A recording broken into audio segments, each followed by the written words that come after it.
She texted, "I'm tired of pretending I'm happy. You're not enough for me anymore." I replied, "I understand." Then I let her see what enough really meant when the rent was due and I wasn't around. Her landlord's eviction notice made it crystal clear. Original post: I'm a 36-year-old man. I received the text on a Wednesday afternoon while fixing a leaky faucet in the apartment I share with my girlfriend, Melody, 34. We'd been together for 3 years and living together for 2. The text was harsh. "Derek, I need to be honest. I'm tired of pretending I'm satisfied with this relationship. You're not enough for me anymore.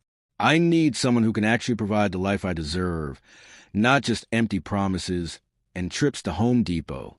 We need to have a talk when you get home." I stare at my phone, wrench still in hand. 3 years. I had supported her through her wellness coaching certification that cost me $4,000. Pay her share the rent for 8 months when her online boutique wasn't making any money. Covered her car insurance, phone bill, groceries, but apparently I wasn't enough. I typed back, "I understand." Then I got strategic. Our lease was ending in 2 weeks, and I had already spoken to our landlord about renewing it. He was waiting for my signature on the new lease. Melody thought I'd handle it like I always did. The rent was $2,100 a month, and while both our names were on the current lease, I'd been paying $1,800 while she covered $300 until her business took off. I went back to fixing the faucet. When she came home that evening, she had a rehearsed speech ready. "Derek, I've been doing a lot of soul searching. I need a partner who matches my ambition and drive. You're sweet, but you're just comfortable being mediocre. I'm moving out when the lease ends." "Okay," I said, not looking up for my dinner. "That works out well, actually." She blinked. "What do you mean?" "The lease ends in 2 weeks. I wasn't planning to renew anyway." Her face went pale. "What? Where am I supposed to go?" "That's not my problem anymore, Melody. I'm not enough for you, remember? But I thought I assumed you'd keep the apartment, and I'd have time to find something." "Why would I do that? I'm moving back closer to my job. I already have a place lined up."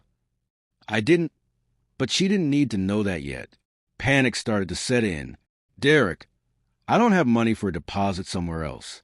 You know my business is still growing." "Your business has been growing for 2 years. Maybe your next partner who matches your ambition can help with that." She tried tears, anger, and even seduction. I just kept packing my tools and making arrangements. I found a nice 1-bedroom across town for $1,400 and put down the deposit the next day. Update 1. A week later, the entitlement escalated quickly once reality hit. First, Melody tried to bypass me. She called our landlord directly to try and renew the lease just in her name. Mr. Rodriguez called me, confused. "Your girlfriend wants to keep the apartment, but she failed the income verification. She makes $1,100 a month, and the rent is $2,100. That's her situation, Mr. Rodriguez. I'm moving out as planned." She said you promised to co-sign for her. I laughed. "I'm not enough for her anymore, so my signature probably isn't either." He chuckled. One of those situations. Well, she has until the 15th to figure out or vacate." Melody came home furious that evening. "You told Mr. Rodriguez you wouldn't co-sign. What's wrong with you, Melody? You literally told me I'm not enough for you. Why would I co-sign a lease for someone who doesn't want to be with me?" "Because you care about me. Because you're supposed to be a good person. I am being good to myself for once." Then came the social media campaign. She posted everywhere about how I was financially abusing her by refusing to help with housing and leaving her homeless out of spite. Her friends started messaging me. Her best friend, Tanya, wrote, "Derek, this is really messed up. You know she depends on you." Exactly the problem. She wants someone better, but still expects my support. It doesn't work that way. Her sister, Gloria, said she made one mistake saying those things. You're really going to make her homeless. She's 34 with a business. I'm not making her anything. She's facing adult consequences. But here's where it got interesting. Melody started bringing guys to the apartment. Different guy every night that last week, loud and obvious, try and make me jealous or angry. I just kept packing, wearing my noise-canceling headphones, completely unfazed. One guy, Brad or Brett or something, actually tried to confront me. Hey man, Mel says you're being a real piece of work about this moving situation. I looked up from my box of books. And you are? I'm her friend. She needs help and you're being petty. Cool. Are you going to pay her rent? What? She needs $2,100 for rent, plus probably $4,000 for a deposit and first month somewhere else. You helping with that? His face turned red. That's not. I just met her. Then maybe mind your business, friend. He left pretty quickly after that. Melody was furious. You embarrass me. You embarrass yourself? I just asked a question. Update 2, moving day. The 15th came quickly. I had moved most of my things out gradually, but saved the furniture for last. Everything except her clothes and personal items was mine. The couch, bed, TV, kitchen appliances, all purchased by me before we met or during our relationship.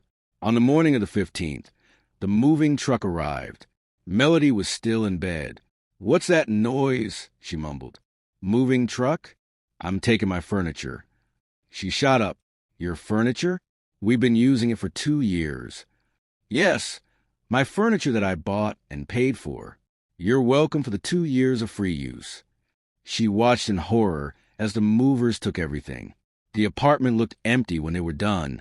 Just her clothes and piles where the dresser used to be. Her makeup on the floor where the vanity had been. You can't leave me with nothing. You have your clothes, your makeup, your wellness coaching certificates, and your entrepreneurial spirit. That should be enough for someone with your ambition. Then Mr. Rodriguez showed up for the final walkthrough. Miss Melody, you need to be out by 5 p.m. today unless you have a deposit and first month's rent. She turned to me, tears streaming down her face. Derek, please, just 1 month. Co-sign for 1 month while I figure things out. No, I'll die on the streets. Mr. Rodriguez looked uncomfortable. Ma'am, that's a bit dramatic, but you do need to leave today. She tried calling her mom on speaker for added drama. Mom, Derek's making me homeless. He won't help with the apartment. Or Mom, Denise. Baby, can't you pay for yourself? You know my business is still building. It's been 2 years, Melody. Maybe it's time to get a regular job, too. Mom, you're supposed to be on my side. I am, sweetie, but you're 34. You can't depend on boyfriends for housing. The look on Melody's face was one of disbelief, like she had never considered that before. Update 3, the aftermath. I finished moving into my new place and thought that was it. Should have known better. 3 days into my new apartment, I received a call from an unknown number. It was Melody, crying. Derek, I'm at a motel. A motel? It's $89 a night and there are bugs. Okay, I need help. Just enough for a deposit somewhere. I'll pay you back. With what money? Your business makes $1,100 a month. I'll get a real job, too. Please, this place is horrible. Melody, remember when you said I wasn't enough? This is what not enough looks like. Good luck. I hung up and blocked the number, but she wasn't finished. Oh no, she got creative. Her sister, Gloria, called me at work. Derek, I'm at the ER with Melody. She collapsed from stress. The least you could do is come see her. I called the hospital directly. Hi, I'm checking on a patient, Melody Hutchinson. Let me check. No one by that name has been admitted today, sir. I texted Gloria. Hospital has no record of her. Stop lying. She was going to go to the ER, but felt better. Sure. Then came the package. A box shipped to my new address. How did she even get it?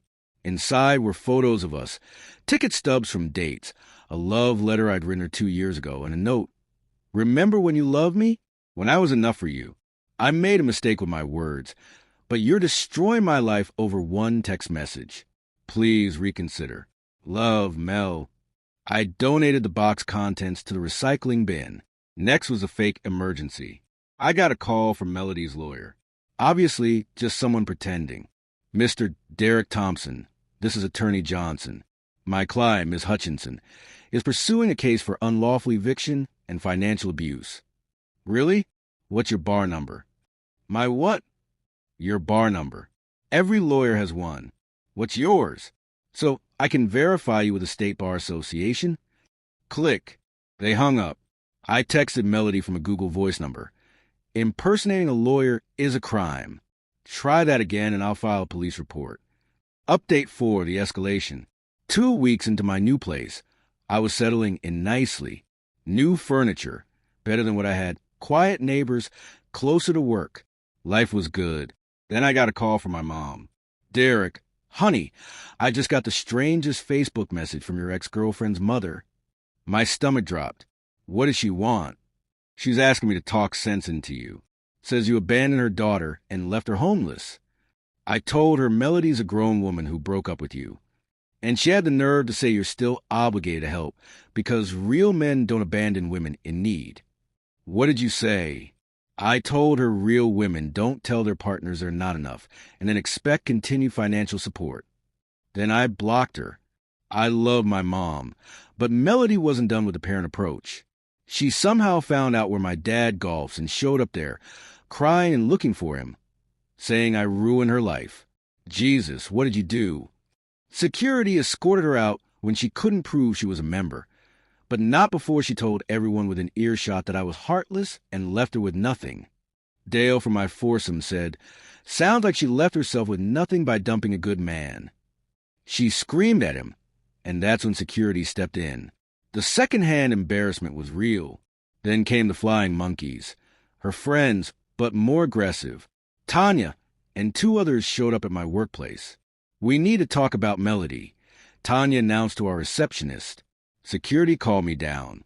These 3 women were in the lobby demanding to see me. I came down but stayed behind the security desk. This is my workplace. You need to leave. Not until you agree to help Mel. She's staying on my couch, and I can't afford to feed both of us. Then tell her to get a job. She has a business that makes $1,100 a month. McDonald's is hiring at $15 an hour. That's $2,400 a month full time. The other friend, Vera, piped up. She's too good for McDonald's. She's an entrepreneur. Entrepreneurs who can't pay rent are just unemployed people with websites. Security stepped forward. Ladies, you need to leave or we'll call the police. Tanya pointed at me. This isn't over. It literally is. That's the point. My boss called me in after they left. I thought I was in trouble. Derek, I don't know what's going on in your personal life, but any ex that shows up at a man's job with her friends is certifiably crazy. Do you need anything from us? Legal resources? Documentation for restraining order? I might actually... Thanks. Update 5, the extinction event. 3 weeks after moving out, I get a text from Mr. Rodriguez. Your ex left some damage in the apartment. She broke the bedroom door and damaged the bathroom mirror. I'm having to use her portion of the original security deposit. Thought you should know in case she tries to claim you did it. I asked for photos and documentation, which he provided. She'd apparently had a meltdown before leaving. Punched a mirror and kicked the door. I saved everything. Sure enough, 2 days later, I got served. She had found a real lawyer this time and was suing me for emotional distress, $5,000, constructive eviction, $10,000, lost business income due to housing instability, $8,000, replacement costs for furniture she partially owned, $3,000, a total of $26,000 for breaking up with her after she told me I wasn't enough. I hired a lawyer, a real one, Mr. Peterson, no relation to the landlord, looked at her lawsuit and actually chuckled. She broke up with you via text stating you weren't enough. You have the message saved and screenshotted multiple ways. You gave proper notice to the landlord about not renewing, right? Yes, 2 weeks before the lease ended. The furniture was yours, purchased before or during the relationship. But with your money, do you have all the receipts? She damaged the apartment after you left. The landlord has photos and is willing to testify. I lean back. This is what we call a spite suit. She has no case, but she's hoping you'll settle to make it go away. No settling. Good man. Let me handle this. The first hearing was incredible. Melody showed up dressed like she was going to a funeral, clearly trying to look pitiful. Her lawyer opened with how I'd systematically isolated and financially controlled her before vindicatively leaving her homeless. My lawyer stood up and read her text message out loud. The entire thing. The judge's eyebrows went up. So, Miss Hutchinson initiated the breakup? Her lawyer replied, "That's an oversimplification, Your Honor. It's a yes or no question. Did she end the relationship?" "Yes, but..." And Mr. Thompson was under no legal obligation to renew a lease with someone who had ended their relationship. The moral obligation? I asked about legal obligation. "No, Your Honor." My lawyer then submitted evidence of her business income. $100 per month. Evidence I had been paying most expenses. The lease showing both names but bank records showing my payments, receipts for all furniture, and the landlord's damage report with photos. The judge looked at Melody. "Miss Hutchinson, you ended the relationship, told Mr. Thompson he wasn't enough for you, but expected him to continue providing housing." She started crying. "I didn't mean it. I was just frustrated. He knew I couldn't afford the apartment alone. That seems like something you should have considered before ending the relationship." Her lawyer tried one more time. "Your Honor, Mr. Thompson's actions were clearly retaliatory." Counselor, not renewing a lease with an ex-partner is not retaliation. It's common sense. Case dismissed.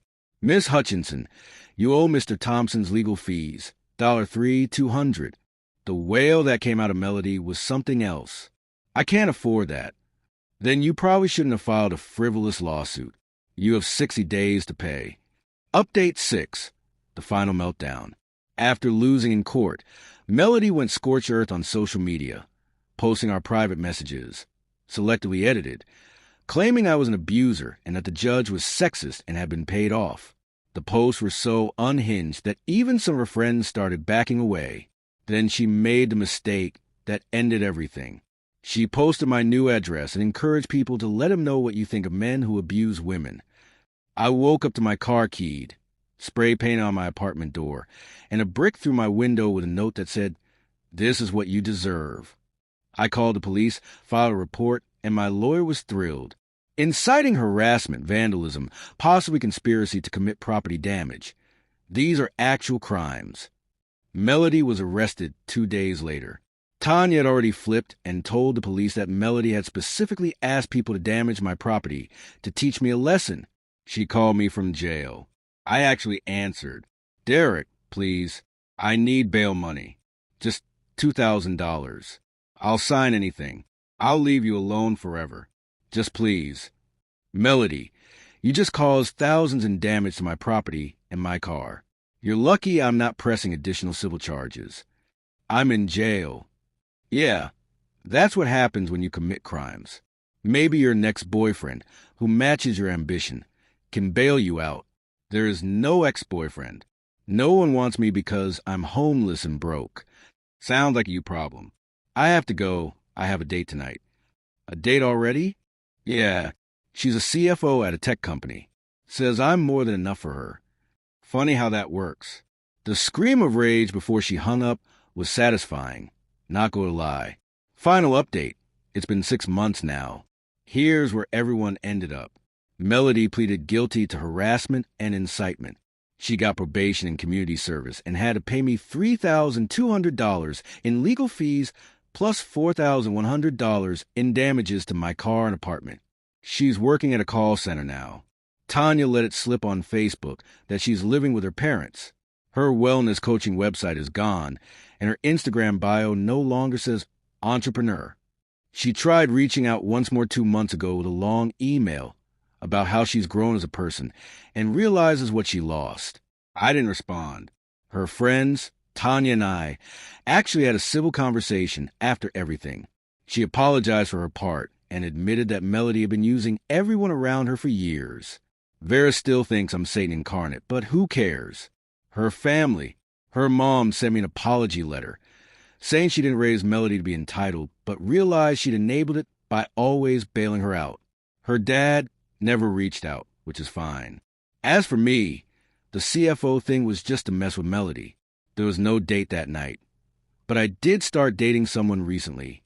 She's a nurse, has her own apartment, pays her own bills, and hasn't once said I'm not enough. It's refreshing. My new apartment feels like home now.